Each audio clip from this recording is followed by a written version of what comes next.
ಸಂಖ್ಯಾಕಾಂಡ ಅಧ್ಯಾಯ 28 ಕ್ರಮಬದ್ಧ ಬಲಿ ಅರ್ಪಣೆಗಳು.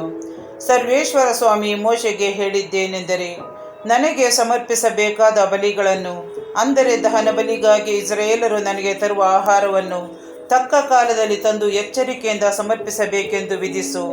ಆ ವಿಷಯದಲ್ಲಿ ನೀನು ಅವರಿಗೆ ಹೀಗೆಂದು ಅಪ್ಪಣೆ ಮಾಡು. ದೈನಿಕ ಬಲಿ. ಪ್ರತಿದಿನ ನೀವು ಸರ್ವೇಶ್ವರನಿಗೆ ದಹನ ಬಲಿಗಾಗಿ ಬೆಳಿಗ್ಗೆ 1 ಕುರಿ, ಸಂಜೆ 1 ಕುರಿ, ಹೀಗೆ 2 ಕಳಂಕರಹಿತವಾದ 1 ವರ್ಷದ ಕುರಿಗಳನ್ನು ಸಮರ್ಪಿಸಬೇಕು. ಬೆಳಿಗ್ಗೆ ಆ ಕುರಿಯೊಂದಿಗೆ ಧಾನ್ಯ ನೈವೇದ್ಯಕ್ಕಾಗಿ 1.5 ಸೇರು ಶ್ರೇಷ್ಠವಾದ ಎಣ್ಣೆಯನ್ನು ಮತ್ತು 3 ಸೇರು ಗೋಧಿ ಹಿಟ್ಟನ್ನು ಬೆರೆಸಿ ಸಮರ್ಪಿಸಬೇಕು. ನೀವು ಪ್ರತಿನಿತ್ಯವೂ ಸರ್ವೇಶ್ವರನಿಗೆ ಸುಗಂಧಕರವಾದ ಈ ದಹನ ಬಲಿಯನ್ನು ಮಾಡಬೇಕೆಂದು ಸೀನಾಯಿ ಬೆಟ್ಟದಲ್ಲಿ ನೇಮಕವಾಯಿತು.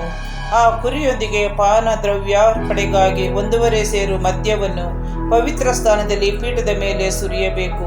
ಸಂಜೆ 2ನೇ ಕುರಿಯನ್ನು ದಹನ ಬಲಿ ಕೊಡುವಾಗ ಬೆಳಿಗ್ಗೆ ಮಾಡಿದಂತೆ ಅದರೊಂದಿಗೆ ಧಾನ್ಯ ಮತ್ತು ಪಾನ ದ್ರವ್ಯಗಳನ್ನು ಸಮರ್ಪಿಸಬೇಕು. ವಿಶ್ರಾಂತಿ ದಿನದ ಬಲಿ. ಪ್ರತಿದಿನ ಅರ್ಪಿಸಬೇಕಾದ ದಹನ ಬಲಿ ಹಾಗೂ ಅದಕ್ಕೆ ಸಂಬಂಧಿಸಿದ ಪಾನದ್ರವ್ಯ ಇವುಗಳ ಜೊತೆಗೆ ನೀವು ಸಬ್ಬತ್ ದಿನದಂದು ಹೆಚ್ಚಾಗಿ 2 ಕಳಂಕರಹಿತವಾದ ವರ್ಷದ ಕುರಿಗಳನ್ನು ಮತ್ತು ಧಾನ್ಯ ನೈವೇದ್ಯಕ್ಕಾಗಿ ಎಣ್ಣೆ ಬೆರೆಸಿದ 6 ಸೇರು ಗೋಧಿ ಹಿಟ್ಟನ್ನು ಅದಕ್ಕೆ ತಕ್ಕ ಪಾನದ್ರವ್ಯವನ್ನು ಸಮರ್ಪಿಸಬೇಕು. ಅಮಾವಾಸ್ಯ ದಿನದ ಬಲಿ. ಅಮಾವಾಸ್ಯೆಗಾಗಿ ದಹನ ಬಲಿಗಾಗಿ ಕಳಂಕರಹಿತವಾದ ಟಗರು, ವರ್ಷದ 2 ಹೋರಿ, 1 ಟಗರು, ವರ್ಷದ 7 ಕುರಿಗಳು ಇವುಗಳನ್ನು ಸರ್ವೇಶ್ವರನಿಗೆ ಸಮರ್ಪಿಸಬೇಕು. ಇವುಗಳ ಜೊತೆಗೆ ಧಾನ್ಯ ನೈವೇದ್ಯಕ್ಕಾಗಿ ಪ್ರತಿಯೊಂದು ಹೋರಿಗೆ 9 ಸೇರು, ಟಗರಿಗೆ 6 ಸೇರು, ಕುರಿಯೊಂದಕ್ಕೆ 3 ಸೇರು, ಈ ಮೇರೆಗೆ ಎಣ್ಣೆ ಬೆರೆಸಿದ ಗೋಧಿ ಹಿಟ್ಟನ್ನು ಸಮರ್ಪಿಸಬೇಕು. ಇದು ಸರ್ವೇಶ್ವರನಿಗೆ ಸುಗಂಧಕರವಾದ ದಹನ ಬಲಿಯಾಗುವುದು. ಇವುಗಳಿಗೆ ತಕ್ಕ ಪಾನಾರ್ಪಣೆ ಯಾವುದೆಂದರೆ, ಒಂದೊಂದು ಹೋರಿಯೊಡನೆ 3 ಸೇರು, ಟಗರಿನೊಡನೆ 2 ಸೇರು, ಕುರಿಯೊಡನೆ 1 ಸೇರು ದ್ರಾಕ್ಷಾರಸ. ವರ್ಷದ ಪ್ರತಿ ಅಮಾವಾಸ್ಯೆಯಲ್ಲಿ ಹೀಗೆ ದಹನ ಬಲಿಯನ್ನು ಕೊಡಬೇಕು. ಅಮಾವಾಸ್ಯೆಯಲ್ಲಿ ದಹನ ಬಲಿಯನ್ನು ಅದಕ್ಕೆ ಸಂಬಂಧಿಸಿದ ಪಾನದ್ರವ್ಯವನ್ನು ಅರ್ಪಿಸುವುದಲ್ಲದೆ ಪಾಪ ಪರಿಹಾರಕ ಬಲಿಗಾಗಿ 1 ಹೋತವನ್ನು ಸರ್ವೇಶ್ವರನಿಗೆ ಹೆಚ್ಚಾಗಿ ಸಮರ್ಪಿಸಬೇಕು. ಪಾಸ್ಕ ಹಬ್ಬದ ಬಲಿ. ಮೊದಲನೆಯ ತಿಂಗಳಿನ 14ನೆಯ ದಿನದಂದು ಸರ್ವೇಶ್ವರ ಸ್ವಾಮಿ ನೇಮಿಸಿದ ಪಾಸ್ಕ ಹಬ್ಬವಾಗಬೇಕು.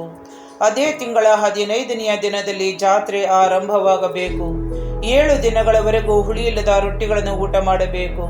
ಮೊದಲನೆಯ ದಿನ ದೇವಾರಾಧನೆಗಾಗಿ ಸಭೆ ಸೇರಬೇಕು. ಆ ದಿನ ಯಾವ ದುಡಿಮೆಯನ್ನು ಮಾಡಬಾರದು. ಸರ್ವೇಶ್ವರನಿಗೆ ದಹನ ಬಲಿಗಾಗಿ 2 ಹೋರಿಗಳನ್ನು, 1 ಟಗರನ್ನು ಹಾಗೂ ವರ್ಷದ 7 ಕುರಿಗಳನ್ನು ಸಮರ್ಪಿಸಬೇಕು. ಈ ಪ್ರಾಣಿಗಳು ಕಳಂಕರಹಿತವಾಗಿರಬೇಕು. ಇವುಗಳ ಜೊತೆಗೆ ಧಾನ್ಯ ನೈವೇದ್ಯಕ್ಕಾಗಿ ಎಣ್ಣೆ ಬೆರೆಸಿದ ಗೋಧಿ ಹಿಟ್ಟನ್ನು ತಂದುಕೊಡಬೇಕು. ಹೋರಿಗೆ 9 ಸೇರು, ಟಗರಿಗೆ 6 ಸೇರು, ಒಂದೊಂದು ಕುರಿಗೆ 3 ಸೇರು ಹೀಗೆ ತಂದುಕೊಡಬೇಕು. ಇದಲ್ಲದೆ ಪಾಪ ಪರಿಹಾರಕ ಬಲಿಗಾಗಿ 1 ಹೋತವನ್ನು ಸಮರ್ಪಿಸಬೇಕು. ನಿತ್ಯ ಗಟ್ಟಲೆಯಾಗಿ ಪ್ರತಿದಿನ ಬೆಳಿಗ್ಗೆ ಒಪ್ಪಿಸಲಾಗುವ ದಹನ ಬಲಿಯ ಜೊತೆಗೆ ಇವುಗಳನ್ನು ಸೇರಿಸಿ ಸಮರ್ಪಿಸಬೇಕು. ಆ 7 ದಿನಗಳಲ್ಲೂ ದೈನಿಕ ದಹನ ಬಲಿಯನ್ನು ಮತ್ತು ಅದಕ್ಕೆ ಸೇರಿದ ಪಾನಾರ್ಪಣೆಯನ್ನು ಒಪ್ಪಿಸಬೇಕಲ್ಲದೆ ಮೇಲೆ ಹೇಳಿದ ಕ್ರಮದ ಮೇರೆಗೆ ಪ್ರತಿದಿನವೂ ದಹನ ಬಲಿ ರೂಪವಾಗಿ ಸರ್ವೇಶ್ವರಿಗೆ ಅನ್ನಾರ್ಪಣೆ ಮಾಡಿ ಅವರಿಗೆ ಸುಗಂಧ ಸುವಾಸನೆಯನ್ನು ಉಂಟು ಮಾಡಬೇಕು. 7ನೆಯ ದಿನದಲ್ಲೂ ಸಭೆ ಕೂಡಬೇಕು. ಆ ದಿನದಂದು ಯಾವ ದುಡಿಮೆಯನ್ನು ಮಾಡಬಾರದು. ಸುಗ್ಗಿ ಹಬ್ಬದ ಬಲಿ. ಪಾಸ್ಕವಾದ 7 ವಾರಗಳ ಮೇಲೆ ನೀವು ಹೊಸ ಬೆಳೆಯ ಗೋಧಿಯನ್ನು ನೈವೇದ್ಯ ಮಾಡಬೇಕು. ಆ ಪ್ರಥಮ ಫಲಾರ್ಪಣೆಯ ದಿನ ನೀವು ಯಾವ ದುಡಿಮೆಯನ್ನು ಮಾಡದೆ ದೇವಾರಾಧನೆಗಾಗಿ ಸಭೆ ಸೇರಬೇಕು.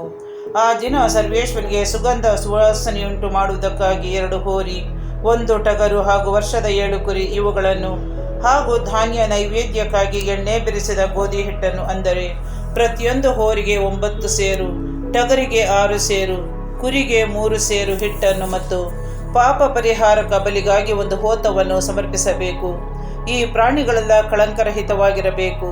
ದೈನಿಕ ದಹನ ಬಲಿ ಮತ್ತು ಅದಕ್ಕೆ ಸೇರಿದ ಧಾನ್ಯ ನೈವೇದ್ಯ ಇವುಗಳ ಜೊತೆಗೆ ಮೇಲೆ ಹೇಳಿದ ಬಲಿಗಳನ್ನು ಅವುಗಳೊಡನೆ ಕೊಡಬೇಕಾದ ಪಾನಾರ್ಪಣೆಯನ್ನು ಸೇರಿಸಿ ಸಮರ್ಪಿಸಬೇಕು.